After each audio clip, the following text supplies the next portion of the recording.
right, here we go. OverDrive, off and running. TSN 1050 on the TSN app, your home smart speaker, and up on TSN 4. Bryan Hayes, the O-Dog, Jeff O'Neill, Jamie Noodles McLennan. Mail it in Friday. How's everyone doing today?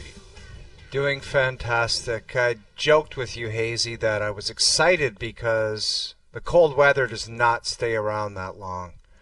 That was a stupid comment because it's kind of dragging out a little bit, and I'm not happy about it. I've had enough. Yeah, it's again extremely cold today. I get it. The rest of the country, yes, it's colder elsewhere. We understand that. All right, before it's okay to not like it as well. Absolutely, okay. It doesn't mean you're not Canadian. Right? We all love being Canadian. We're all from Canada. We all understand what we're walking into. But it's more about January than anything else, man. This month just goes on and on. It never stops, and that, I think, is even more aggravating, right? Like, I look every day, I'm like, is it still January? We have a week left of January. It's 10 days. Not like it is. Like other months, you're like, you blink and it's like, you get to Halloween and then you blink and November's gone. And you're like, okay, it's Christmas. Like that, I feel like November really moves quickly. January is a slog. Like it's the long, and isn't just there a little side note? Day? February's not much better. It's not, but it's shorter at least, right? It's shorter, and you got some stuff going on. The Four Nations. Sometimes people get away. There's some different things you can look at in February and say, okay, I'm a step closer to the spring. Right. But yeah, that's the word to use. It's a slog. There's just nothing going on. There is, listen, hockey, football, basketball. There is stuff going on. And the Leafs are, I'm sure, in the air right now on their way to Ottawa. We're going to catch up with Travis Green later in the hour, and I'm sure Travis is looking forward to talking about his team right now. They got shut out again last night. You were there, Noodles. Yeah. They can't score, man. Ottawa, it's wild. They've been shut out 5 times in the month. One thing to look at Brady Tkacuk, guys, but they didn't have a forward that was close to scoring a goal. Like, some of these other guys got to find a way to score a goal. Like, yes, the captain does have to come through, but there was some guys that just, I don't know, they're not close to getting near the net or creating a chance or anything.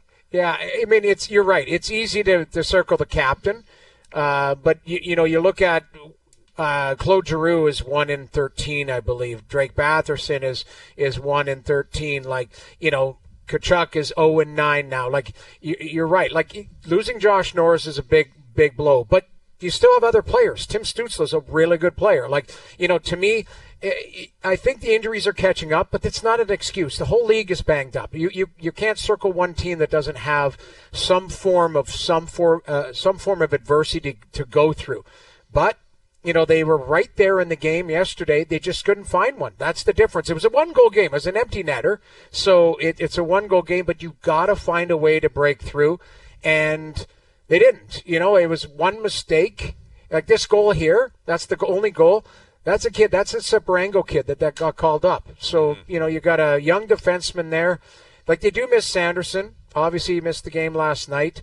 They're starting to leak oil as far as the injuries, but again, the guys that are playing, there's no excuse. You got to find a way to fight. That stuff you saw at the end there, guys, like Brady Tkacuk, that's enough. I love the heart. He's one of the heart and soul players in the league. He's just like his old man. He's all grit. He's all heart. You don't have to fight a guy at the end of every game when you're losing. It's enough. Focus your energy somewhere else. Well, that game I love that he hits. I love that he wants to punch a guy. Focus your energy somewhere else. It doesn't do anybody any good anymore. It's like, you want to fight somebody once in a while, go ahead, but you're too good of a player to be doing that stuff. I've seen enough of that. That game was a war. Like, that get poured over a little bit from Saturday. Like, Marchand Noodles, I get it, but how many times has he got to fight when it's 3-0? It's just like, forget about it. But he doesn't. If you look, I don't think he has. I think he has 2 fights this year. I think the rough stuff is there. I get what you're saying, but I don't think that's the case on every loss. I think the Rangers and Boston, where there was some grit and there was some Yeah, the other team was looking for him, and he was Boston involved, was in there. But maybe it's an indictment on the other guys where they're just not involved, and he's got to be like, I have to show everyone that this is a war. I don't know, but it just seems like it was a greasy game last night. Like, Marchand, I don't know if you saw that. Oh, dude, I did a SportsCenter hit on this, and this could What's your opinion on that? I think he should be suspended for absolutely, just like the licking, suspended for stupidity. You can't take your glove off and grab a guy like that. I give him a game for being a dummy. It's one of the more ridiculous things I've never seen that before. It's a Happy Gilmore move. It's crazy. So it caught me off guard. Like, I'm calling the game, and I'm watching it live from the booth, and I'm like, did he just take his glove off and hand out, like, what is that? That's not a rear naked chokehold. It's an Undertaker choke slam almost. Yeah, it's just like grabbed his throat, and I'm like, all right, that was unique, and it was just a weird play how it all went down, and I don't think there was no penalty called. No penalty, right? And the league's not doing anything. Nothing. Yeah. I think it's absurd. I mean, it falls in line with me. You spit on a guy, you bite a guy, you lick a guy. Their helmet. Exactly. Yeah. And he's done it all. And it's Brad Marchand. Like, it's him. Right. You know it's him. And there's no explanation. Like, if you were to play a role play here and George Peros calls him and goes, what were you doing? Right, what's his explanation? He took his, like, if he punches Cousins in the head, that's a hockey play, and you're like, all right, he punched him in the head. Yeah. You're right. You can't explain that. You can't say, my glove fell off, so then I just magically started choking the guy. He put his right glove into his armpit, like, right. and took it off, freed his hand up, and then grabbed the throat. Like, honest to God, like, I probably should have done a better job calling the game that way, but I was so shocked that it happened. I don't even know. I have to go back into it. I don't know what I said. I was the same way, Noodles. I missed it live, and then it came up on social media quickly. Yes. Again, we're talking when there's a few players in the league, when they do something, it causes an immediate visceral reaction, and immediately goes viral. And there's different players in different capacities. If McDavid goes end to end, give yourself 90 seconds, someone's going to text you and say, did you just see what this guy did? Yes. And if Tom Wilson lays someone out with a massive hit, it's, hey, did you see Tom Wilson? And Brad Marchand doing something that only he does, give it 90 seconds. 90 seconds, someone will send it to you and say, check this out. What do you make of it? Yeah. And when I first saw it, I'm like, I've never seen that before. I've never, ever seen a guy take his glove off. Again, it's like Happy Gilmore. He took his skate off and tried to stab some guy. No one's ever done that before. Brad Marchand has now licked somebody and taken his glove off and went for the throat of somebody.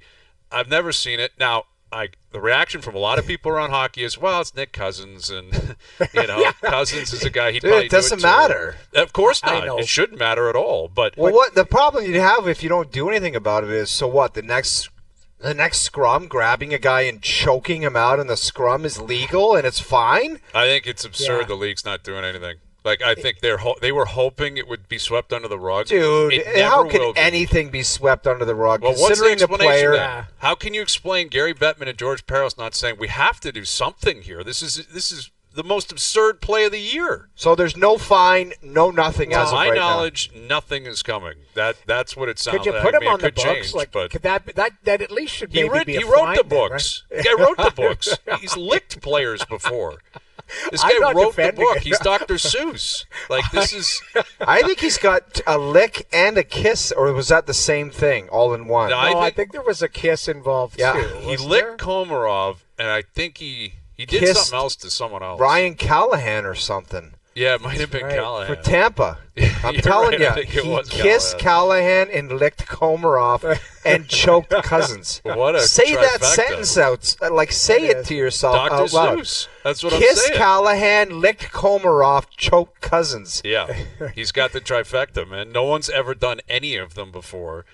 And it's Marchand. And that's the thing. Again, I don't think you can justify it if it's any player in the league, but if it's him in particular, you're like, this is a guy who has a pattern of pretty obscure behavior. And it's not because it was malicious or Cousins was in danger of, like, choking himself out. It's just for stupidity and optics. You can't have it in the league. Yeah. And you make a great point, Brian, is people are like, that's Cousins. He's a pest, too. Because we were talking about it on the broadcast. Both of them were trying to get at each other. Mm-hmm. Like, it was, like, pest after pest. Like, and I love the way Nick Cousins plays, but he's the type of guy that you want on your team and you hate to play against. And both of them were trying to get to it. And then Ridley Gregg put his hand up and said, well, I'd like to get in there because Ridley Gregg is a guy who likes to get underneath the skin. But that was an early play, too. Like, keep in mind, like, that didn't happen late in the third after, like, 20 scrums in the game. I want to say that happened 5 to 8 minutes into the game. Like the tone was set with that. Like that's the type of nonsense. And Tkachuk was going after Zadorov. Like it was a nasty game, and it was a good game, even though it was a 0-0. There were chances at both ends, and it had kind of a playoff feel, but it was there was some stupidity, and that one, like, it caught me off guard because that was just a weird play. Yeah, I would like to see Nick Cousins show up today in a neck brace. Just really put it over the top, right? Show up in a neck brace and really sell it. Oh my God, how funny would that be? Dude, you're right about the explanation. Like, I had one hearing where I had to explain to Coley Campbell I hit Sheldon Surrey from behind in the playoffs. Yeah. And I think Jimmy Rutherford was trying to coach me up before, be like, you gotta, whatever. Like, if someone called and you had to explain that to them, how would you even explain that? Like, yeah, I don't. You can't. What would you say? Like, you can't. You can't. Like, using McDavid as an example, I'm sure his explanation was, I tried to get him in the shoulder. He fell. I lost control of the stick. Yeah. Still weird describing that one after you cross-check the guy in the neck. No, of course. Yeah. But at least I can give you an explanation, whether it's real or not. This is one where a lawyer comes in and goes, just get a plead guilty. And, whatever you do. Yeah, exactly. Just plead guilty. Here it is. Okay, that's him licking Komarov. Yeah. Okay, yeah, that's right. Which is just crazy. And, yeah, that's Marchand. So he's licked Komarov. We remember that. We think he kissed Ryan Callahan. We'll find it. And now he's trying to choke out Nick Cousins. It's crazy. It is insanity. Yeah, it's a wild scene. But Boston ends up winning last night. And again, listen, if you're Ottawa, Brady Tkacuk, the post game, the stuff throughout the game, I think he's compensating a little bit too. 9 games without a point. That's got to be dragging on him for sure, man. And he's been dying to get into this position, get them in the playoffs, and here they are. They have an opportunity to do it. They still have that opportunity. But now you got the Leafs coming in tomorrow night. And this is, I think, a big, big game for Ottawa tomorrow because massive, man. Leaf fans are going to be there. They're going to be loud. The Leafs are playing well. The Leafs are, it seems like they have 5 breakaways a night. Joseph Woll's going to play tomorrow. You got to get one. You got to get on the game sheet. You got to score. But it could be an ugly kind of vibe tomorrow if Ottawa can't get on the board and the Leafs go in there and win and maybe win big and their fans are going crazy. Like, this feels like a really kind of similar to what we talked about last week with the Leafs in Montreal. It's the same kind of scene. You got to show up and play. Like, the thing is everybody's got a tough schedule. Everybody's, like I mentioned at the start of the show, like, everyone's got injuries. Everybody's got adversity. You've got to find a way to fight through it. And last night I put in that group text, like, it's not going to get easy for them. They didn't have Sanderson last night. They didn't have Norris. I don't know the status of Nick Jensen, who plays a lot of minutes on the back end. Like, he left, so I don't know if he's going to play. Like, they've got some adversity. Allmark's, I don't know if he's taking a shot. Like, I don't. So you've got him and Stolarz are, they're going back and forth. Stolarz, I guess, practiced today. Sounds like he could be ahead of schedule. He's not going to play tomorrow. I doubt he plays next week, but he might make the Western trip, right? The Leafs have Ottawa tomorrow, Minnesota Wednesday, Edmonton next Saturday. Maybe he makes that trip and plays.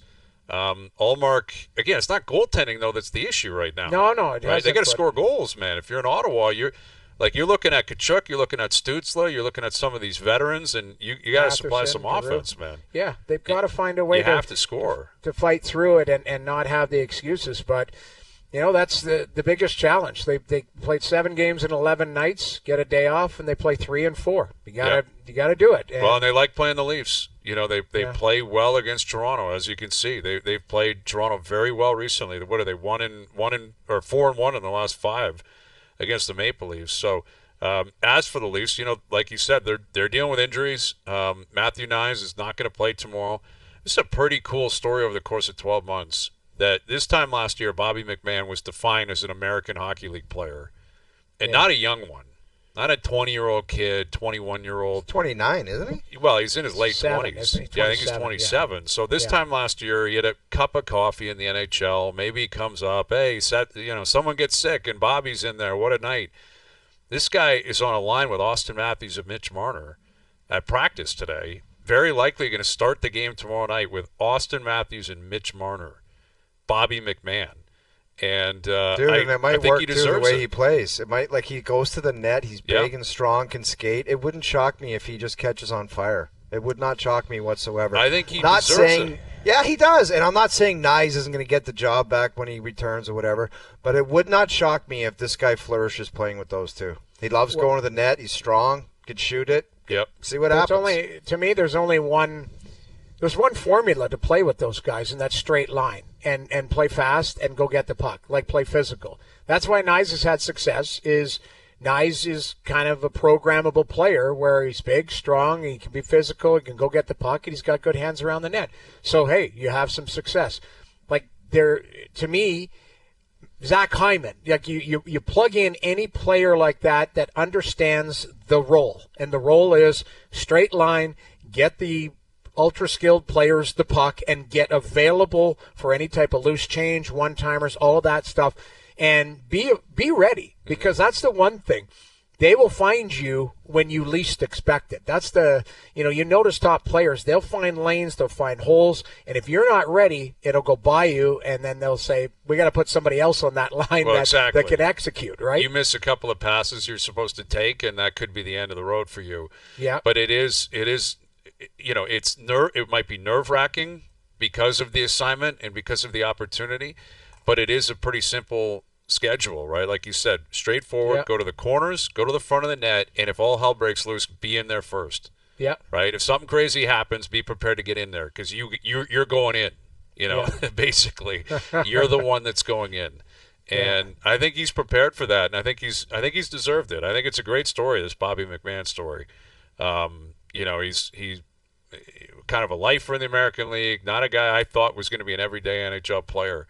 And over the course of a calendar year, he got himself a contract. Didn't have a great camp, remember? Didn't play opening night. Berube sent him a message, and he didn't pout, and he didn't say, well, blah, blah, blah, where's Sheldon Keefe?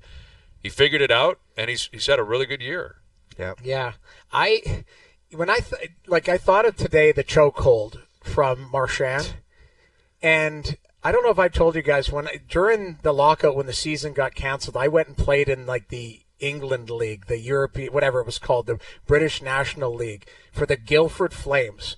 And I'll never forget, I had a scrum, and I punched a guy in a scrum. The guy was being a hero. And the guy took his stick in his hand, and he grabbed the back of my head, and he started choking me with his stick. No way. And my teammate... What kind of move is that? My teammate, David Oliver, goes, he gave you the duck bill. I don't know if you've ever heard of it. You take the blade of your stick and you jam it in a guy's throat and you grab the back of the head. He was choking I've never heard of that. And I was screaming to the ref, and the ref's like, I see it, but he didn't call it. I just looked him up. The guy's name was Duck Bill. Hilton Ruggles. He's from Montreal. He was a Canadian, and he was 41 years old at the time. No way. Grizzled I am veteran. glad I never played in a league where someone was even familiar with the duck bill. The duck bill. He was choking me with the blade of his stick in his hand. It was like a prison move. That is insane. A prison move. That's the Penal System Hockey Association. Hilton I love the Ruggles. ref. I see it. Not doing anything about it. Knock it off. He's yelling at him. Knock it off, Knock Hilton. off the duck bill. Get the duck bill out of there, you idiots. The guy, I just looked him up on HockeyDB. He's 61 years old right now. He was 42 at the time. That was his last year of playing pro hockey. He's probably still playing men's league and just giving it to guys too, right? That guy was crazy. Yeah, that is a pretty wild move. All right, we're learning things today. Right, we're learning you can take your glove off and try to choke a guy, and we're learning about the duck bill. Exactly. This is great. Very important. Oh yeah. Oh, he licked Callahan. Oh, that's Marchand. right. So it wasn't a kiss. He went for the double. Apparently, lick. he licked Callahan, kind of half kissed, half licked Komarov, and choked Cousins. Yeah. Yeah. Okay. Well, I think he's going to get. I think someone's going to look at this and say we have to find the guy. Yeah. I think it's too late though. But maybe. Based on what there's nothing in the CBA that says you have 12 hours to make a call. No, but when does Boston play next? I'm assuming tomorrow, right? So you'd have to have something on the books. Like, put it this way: that player safety, they get everything across their desk. They've made a decision not to pursue it. I don't think they're gonna go sleep on it tonight and go, you know what? we should have done something. Like it's I think they're through it now. Right? I think they are. And, Boston's at home against Colorado tomorrow. Yeah. I wouldn't be surprised if that was a game that was on ESPN or something. And, Marchand, Boston, they're not going to do it. And he didn't get anything for the last stuff. Like, this is almost another, like the PA. Like, the Players Association is always conflicted because they represent both parties. Right? Yeah. But this is when you'd think that the association, the players would be like, we can't have this kind of stuff. Like, it's just kind of crazy and goofy. Anyway, Travis Green in 10 minutes. Leafs Ottawa tomorrow night. Luke and Al's brother coming up. We're 2 days away from go time. What NFC game you and taking? AFC. Tell me. We're not going to tell you which game. There's no preparation for you guys. We'll put you on the spot. We'll tell you at 6 o'clock. Dude, at least have some common decency to just text us what you're taking so we can exchange a thought. Absolutely not. I can't we don't wait have for this decency. weekend. Like, this is. We have no decency. This is the rubber match, right? Like, are we at 3-3 or 4-3? Well, are we it's at? 6-5, I think, 6-5, technically, sorry. the points. And I have the hats. The hats have arrived, but there's only two of them. The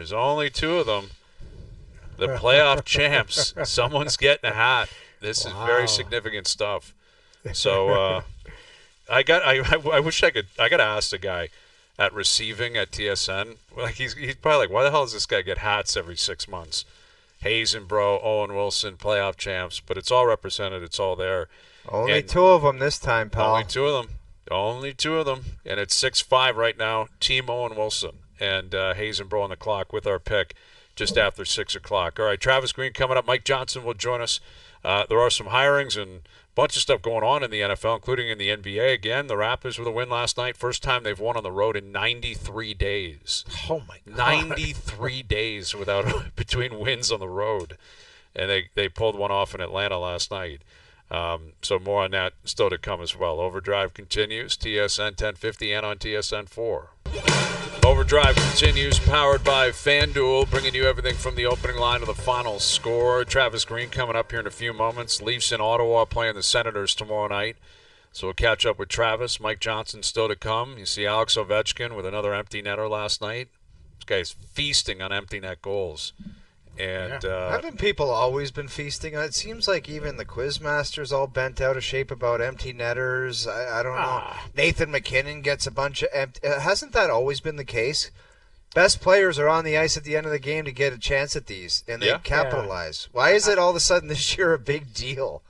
I think it's just because it's Ovi and it's chasing Gretzky, right? So what'll happen is, what is it? Michael Grabner. Remember Michael Grabner had 25 goals one year or something like that, and like 9 of them were empty netters. And I had this argument with the Quizmaster about it. He scored like, 40 one year, that guy. Well, he did. He scored 38 or so. Yeah, you're right, around 40. But one year he had like 9 empty netters or something ridiculous like that. And I said to the Quizmaster, I said, well, he's still scoring. Like, you can't.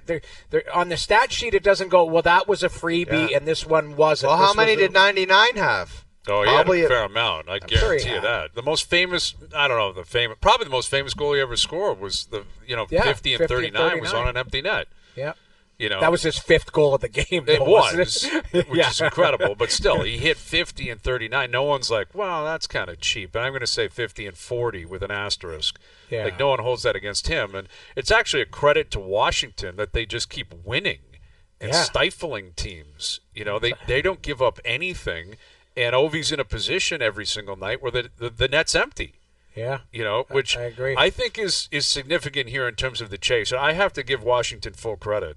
Like, I was of the impression a couple of years ago that it was going south, and in fact it was. I mean, it wasn't like I was, seeing something that other people I think we're all weren't. on the same page. Yeah, it was kind of like Backstrom was done, Kuznetsov was going to be out of there. They were, it was Holtby was done. It was just a big transition period, and they've turned it around so quickly, and I think it makes the chase just feel real, feel legit, because exactly it's happening within the context of the team winning as opposed to it being cheap and they're brutal and Ovi's just winning. Cherry they win every picking. night, these guys. They win every night, Washington. But every move they made in the offseason has paid off so far.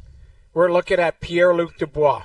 You're looking at Mangiapane, Brandon Duhaime, like guys that may not be household names, but they're good players. Tom Wilson's having a great season.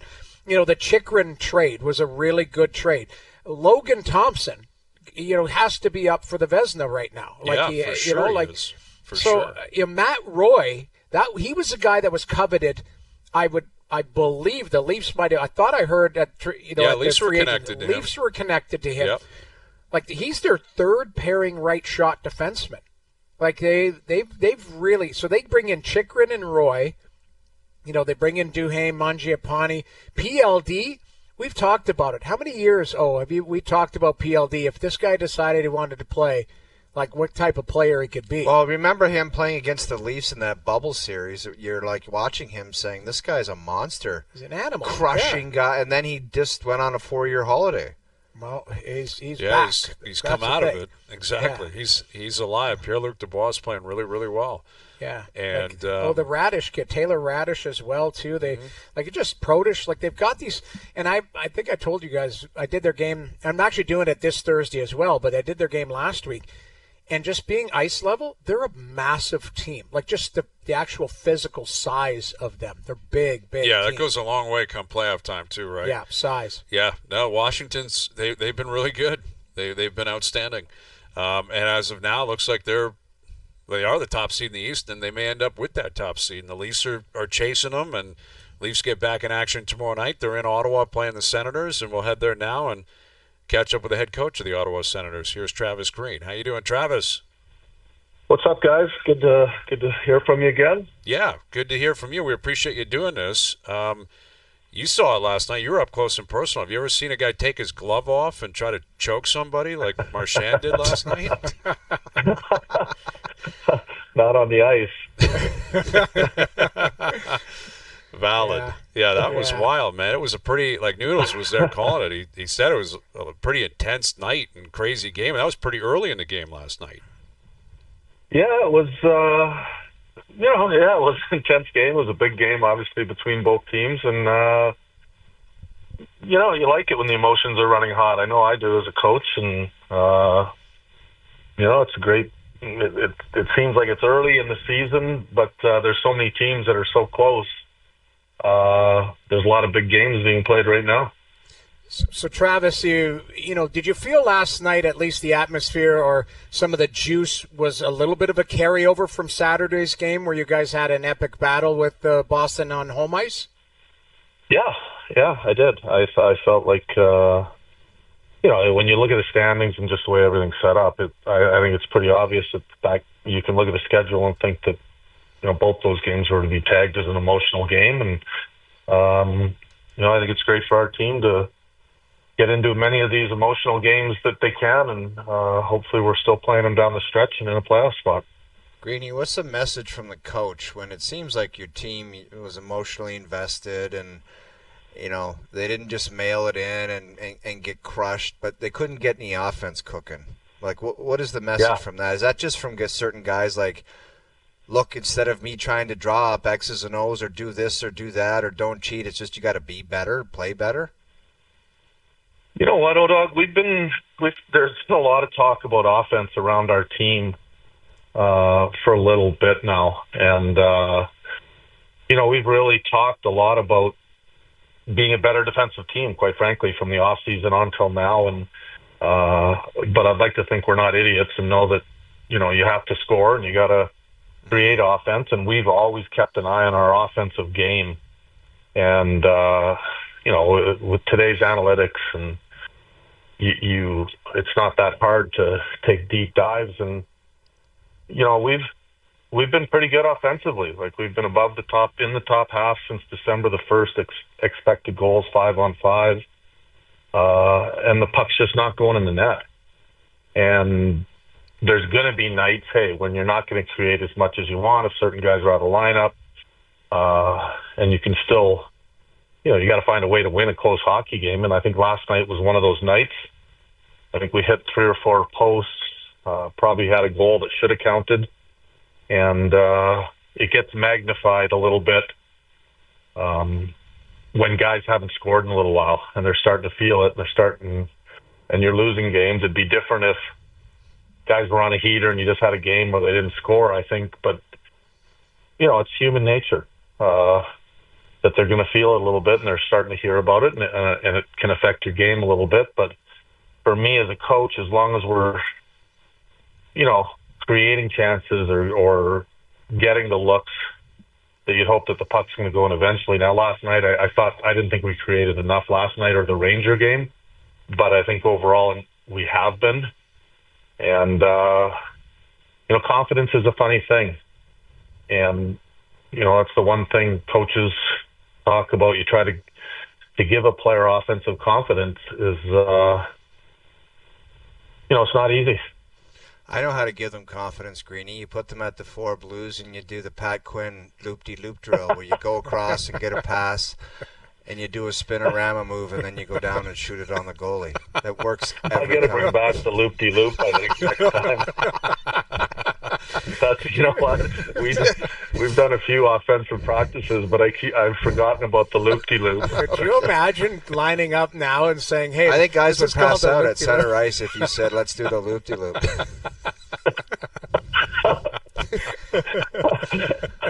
I might have to bring it out tomorrow morning skate. Give it a shot. See how many agents call you within the hour. Sam, my player just said he launched a loop-de-loop right before the game. Dude, you'll put up an 8 spot, I guarantee you, man. Just give it a rip. We put up 8 tomorrow, and the loop-de-loop becomes just instantly famous. Absolutely. Every coach in the league will be pulling out the loop-de-loop to do that. O-Dog will be on every coaching staff in the league, hot commodity. Secret weapon. With Travis Green, Leafs in Ottawa tomorrow, and obviously, you mentioned certain guys with some offensive issues right now in terms of the game sheet, and Brady Tkacuk is, he's pointless in 9 now, and I'm curious how you balance what you just said, Travis. Like, is it battling confidence? Is it snake bitten? Is it a combination of both? And what do you kind of expecting out of him going into a big game tomorrow night? Yeah, I talked to our players a lot, each of them individually at different times, and it's when a guy knows when he's scored or when he hasn't scored or if he's got points, and I'm not worried about Brady at all. Up until the last 2 losses, I think we had gone 6 games without a loss, 5-0-1 or something like that, and all he cares about is winning. And he's going to get his points. He's not. The great thing about him is he's not just a point producer. He's tough. He's hard to play against. Other team knows when he's every time he's on the ice. He cares. His points are going to come. And all our guys, quite frankly, I worry more about how they're playing individually. And, when you just play the game to win, everything else takes care of itself. And it's easy, though, for me to sit and say, don't worry about it, just play to win. But, guys tend to worry about it, and that's just human nature. And I think there's certain moments when a coach can help them to relieve the stress and the pressure of scoring. And, that's probably where I'm leaning or where I am leaning right now.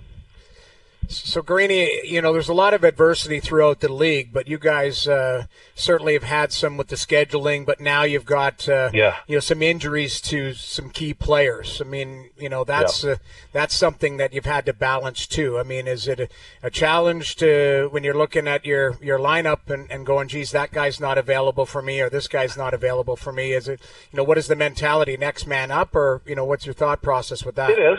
I think, from a team standpoint, it's always next man up. There's, whenever someone goes down, there's new opportunity for someone else.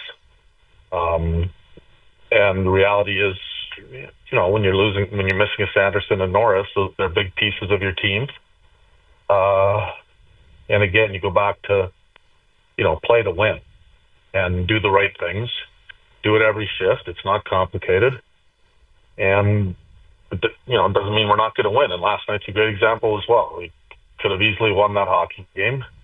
And that'll be our mindset again going into tomorrow night's game. Well, the cameras are going to be on that pregame skate tomorrow, Travis. Dude, I might drive to Ottawa in the morning. I'll be calling O-Dog after the show and just saying, hey, can you send me a picture of diagram it? I know it's real complicated. Oh, yeah, it's really complicated. I'll call you out. I'll call you after and really describe it so you get a full feel for it. Good luck tomorrow night, Travis. Thank you for doing this. All right, guys. Thanks for having me. You got it, Travis Green. Yeah, oh, dog, you got to describe the loop-de-loop because now I'm like, dude, it's I'm very in my simple. mind. Okay, what is it? The 4 blue lines. It's just a neutral zone, and one guy starts with the puck. Yeah. He passes it across and skates halfway across the blue line, and receives the puck back and does a spinorama at the blue line, and then goes and takes a wrist shot. And then when he's done, the other guy from the other side goes. I love that drill, man. Dude. I love that drill. The first time I heard it explained by the great Pat Quinn, I always say I almost passed out. I'm like, there's no way this is a drill. Right. Yeah. Get the pass, do a loop-de-loop, and take a shot. Let's go, boys. And I'm like, no way. No way, man. Yeah. We're doing this. I love it. Yeah, I love it. Loop-de-loop. Dude, next time you golf with Tux, ask him about that drill. It was the most insane warm-up drill that I've ever done in the NHL. The loop-de-loop. You know what? Next the time we NHL. have Struddy on, because Struddy had Pat Quinn in Edmonton as well, Right. because Struddy imitates Pat Quinn dropping his marker, and he had the bad back, and he would always not Dude, be able if to he pick dropped it that up. marker and he had to do the tilt over to get that thing, I couldn't look at Tux and Kaber because I just couldn't do it. I could not be in that setting and be laughing that much. Yeah. The loop-de-loop. Yeah. I need to see it tomorrow. I need Travis Green to bring And it out any tomorrow. type of video evidence, he called the jukebox. Like he'd be like, the jukebox doesn't lie. That would mean what's happened on the video. It's Right. like that happened. The The jukebox. jukebox doesn't lie. There's another piece of technology that I'll bet you Doogie's never heard of before. And a lot of people never jukebox have. for sure. Yeah. Jukebox. Used to be cigarette dispensers and remember in diners and little donut shops, you could go put a quarter in and buy a pack of cigarettes. It was crazy back in the day. Crazy. I've seen Crazy. some of those, like in retro. Like I bought a pack of smokes somewhere. I swear to God, like recently in Vegas or something like that, where you like you pull on the dispenser, like you pull the knob out, and then the cigarettes or whatever comes out, the gum, whatever it is. There used to be options. There was a place Yeah. where I grew up, and like that's where kids would just go and buy cigarettes because it was still available. Like we're talking early to mid '90s. There was no like, hey, where's your ID? It was just, I have $1 and I'm gonna go buy whatever pack of cigarettes I'm gonna buy. It's crazy. Sanity. And the jukebox. The jukebox doesn't lie. No. The loop-de-loop.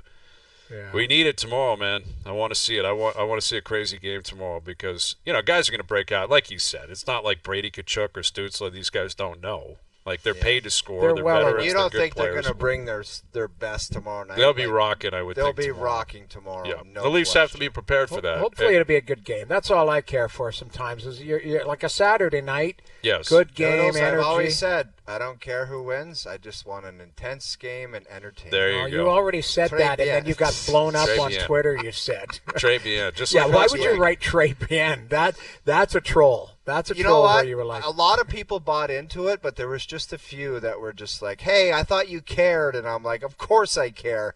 It was the most facetious tweet I've ever tossed out there, but not everybody bid on it. disingenuous. That's it's when. Remember when Patrick Kane scored that unbelievable goal, and you're like, Patrick Kane just made the Canadian Olympic team I with know. that, and people were like, thought you were hang on a serious. second here.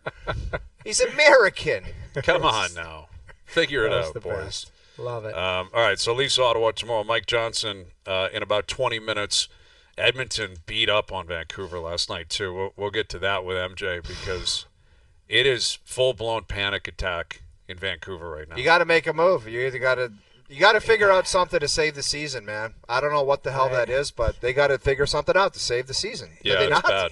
So Take a break and we'll get into Van. Yeah, okay. Yeah, we'll we come gotta back get and get into into that. And, of course, we got the 2 football games this weekend. Luke and Al's brother coming up as well. Overdrive continues. TSN 1050 and on TSN 4. All right, Mike Johnson in 15 minutes. Luke Wilson, Al's brother, still to come. And it's time for you to tell us where Al's brother was hiding this week. Call us right now at 416 416-870-1050. 416-870-1050. First caller through with the correct location wins a pair of tickets to see the Leafs play the Wild on Wednesday. And I think we all know where he is, right? Yeah. We all know where he is by now. Casa Loma. Yes. Yeah. There is a steakhouse Casa there. Loma. I was right. Apparently it's elite. Yeah. Doogie was raving about it yesterday. Said it's a really? great steak place. Steak Blue Bloods. Yeah. Yeah, but I don't trust Doogie's steak When's he been experience. there? Yeah, when the With hell's his that guy cologne? been out Listen, at he steakhouse? brings out his A+ cologne on a Saturday night, and apparently he gets the Henry Hill routine when he shows up, like through the kitchen and greasing guys $20 everywhere he goes and right in front. Really? Yeah. I've been with guys in Toronto that get the through the kitchen routine. He ain't one of Doogie. I love the guy, but he's not one of them. He's not one of them? He is a Casa Loma. That's my understanding. That may be the only spot, but Doogie's getting the full treatment. That is a baller move. It's somewhat unnecessary, but I'm sure it would be pretty cool. It's such a New York thing too, right? Like through the alley and then through the kitchen, and that would be pretty cool. But yeah, Doogie's on a short list, and apparently it's a great spot. So there you go. Call in now, and that's the last Leaf home game for a while too, right? They play in Ottawa tomorrow, then they're at home against Minnesota, and then they go out to Western Canada. They play Seattle, then you hit the Four Nations. Yeah, it's like a break for like a month, or I don't think they're back home for close to 3 weeks or something like that. It's a pretty long stretch in between home games. So we'll get into that more with Johnny coming up. Vancouver, Edmonton ends up beating them. Edmonton was up 5-0 at one point last night. Yeah, they took their foot off the gas. What I think was worse was they kind of bullied them and kind of pushed them around, and Corey Perry was right in the middle of everything. And Yeah, why didn't somebody make it non-negotiable for Corey Perry? that's what I don't quite understand either. Did you see what he did, though, in that scrum? So Garland takes a swat, and everyone goes to Garland. Watch Perry. He gets involved, and he goes, well, I'm just going to grab Quinn Hughes. Yeah. That's the thing. Everybody's focusing. He goes, yep, grab you by the head, stinky glove, flip you over. Mm-hmm. And then Miller and him have a spirited conversation at the end of the period. Yep. And then Teddy Bluger tries to fight him, and he now Edmonton was getting a penalty at the time, so he drew him in. That was 4-on-4, and I think Edmonton scored on that play. And it just I think Edmonton kind of they dragged him into it. Perry. But let's put it all under one umbrella. It turned out ultimately to be a mess for the Canucks. Exactly. Yeah, that's the reality of it is, with every game like that, I walk away thinking they're just going to lose this season, man. It's just it's gone. Calgary man. won again last night. Exactly. So Calgary's now like that's the one thing. I thought if you look at between Calgary and Vancouver on paper, Calgary's kind of in a retool a little bit. Younger guys coming up. Dustin Wolf, who's been not a little bit, Noodles, a lot. Well, I know, but I mean Huberdeau, Kadri, you've got some veteran players there but Calgary wins last night, and Vancouver is. I don't know. They've still got lots of games left, but I think at some point it's just figure that situation out, because it's just sitting there. It's just a cloud sitting there. The JT Miller, Pedersen, whatever that is. The only guy who's been unbelievable is Quinn Hughes. Mm-hmm. Everybody else has been underperforming. That's my concern, though, is fine, you trade Miller tonight. I'm not convinced they just snap out of it. And, we're deeper into the season now where there's one spot up for grabs in the West. Everything else is accounted for. Well, so you got to get that second wild card spot. You talk about igniting a fire. You get rid of Miller. Do you think Pedersen's been dialed in where he's going to just say, now it's my team, now I'm really – he's not. He's not even close, man. Same thing with Demko. I don't There might actually be a fear of saying we can't get Miller away from Pedersen because now he's exposed even more. Right. Well, the only I don't know thing what you do with that. They might be viewing it again. You're a weaker team without JT Miller, unless I want to give them, and Jimmy Rutherford knows what the hell he's doing. Who's coming back? Because it might be addition by subtraction, but the player coming back might be a younger version. Maybe it's a guy who needs a change too. I mean, I don't know if the Rangers need a change. Now they're 7-0-3 in their last 10. I mean, they went big again last night. And they're not taking a step back anymore. I think they've had their nonsense. I think they'll add to that group, but the Rangers are a playoff team for me. And that to me is scary if you're Ottawa. if you're Montreal. Yeah, all those teams. Yeah, because if you believe Washington's clearly in, I think Carolina's definitely going to get in. If you believe Jersey's too far gone, then New York's going to take one of the wild card spots. Yep. So I think we got to have a mini Jerry's with Mike Johnson. Rangers make the playoffs. Okay. Mini Jerry coming up on the Rangers making the playoffs, Vancouver making the playoffs. Yes. There's a lot here. A Wow. lot to get into. Yes. And Jersey took a hit. Markstrom's hurt, right? Markstrom's out 4 to 6 6 weeks. Oh. But 2 of those weeks are the Four Nations, so it may actually be somewhat of a beneficial time to suffer an injury like that. All right, Mini Jerry's coming up with MJ into the next hour, sliding into the weekend with Jerry. We love it. Overdrive continues, TSN 1050 and on TSN 4.